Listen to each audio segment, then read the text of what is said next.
السلام عليكم ورحمة الله وبركاته، ازيكم يا حلوين؟ عاملين ايه؟ النهاردة هناخد تحليل الكلمات إلى مقاطع صوتية. أول حاجة لما نلاقي أي حرف متحرك كده مقطع. يعني ايه حرف متحرك يا مس؟ يعني عليه حركة، فتحة، ضمة، كسرة. عندنا أول مثال شجرة، شجرة. كل حرف نطقته لوحده عشان كل حرف عليه ايه؟ حركة. شجرة، الشين لوحدها، الجيم لوحدها، الراء لوحدها، التاء المربوطة لوحدها. أسد، آساد، نطقت كل حرف لوحده، الألف والسين والدال. آساد. بعد كده عندنا كمان مثال جبل، جبل، جبل، كل حرف لوحده، الجيم لوحدها والباء لوحدها واللام لوحدها، جبل.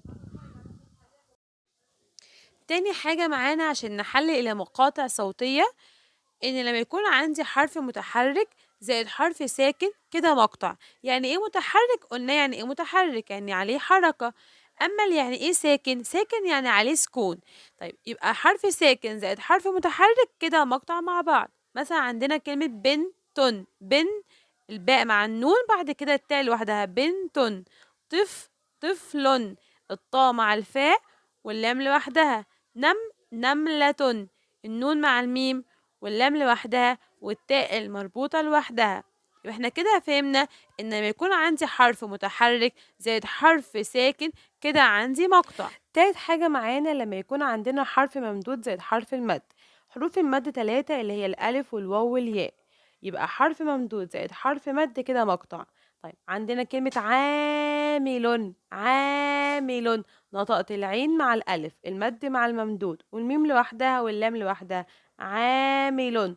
طويل، طويل، الطاء لوحدها والواو والياء وبعد كده اللام. حتى لو هي مش عليها تشكيل ففي النطق بعرفها، بقول طويل، طويل. طيب كلمة توت، نطقت التاء مع الواو والتاء لوحدها. يبقى احنا كده عرفنا ان تالت حاجة معانا لما يكون عندي حرف ممدود زائد حرف مادة كده مقطع. تمام. رابع حاجة معانا لما يكون حرف مشدد. يعني ايه مشدد؟ يعني عليه شدة.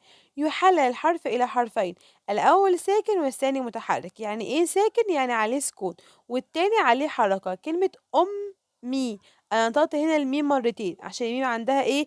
عليها شدة. أم، الألف مع الميم، بعد كده مي، الميم مع الياء. جدي، الجيم مع الدال والدال مع الياء. بعد كده عندي مثال تاني كلمة معلم،